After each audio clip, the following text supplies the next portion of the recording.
नमस्कार मित्रांनो, हा आहे लहान मुलांचा खेळण्याचा गार्डन महानगरपालिकेचा.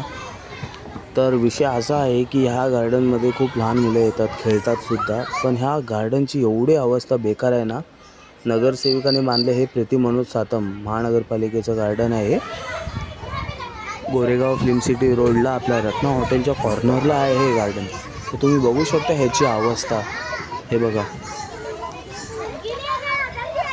आणि कोणीही याचा केअरटेकर असेल ना, तर त्यांनी प्लीज लक्ष देऊन हे जरा गार्डनची दुरुस्ती करावी. आणि व्हिडिओ पूर्ण बघा प्लीज.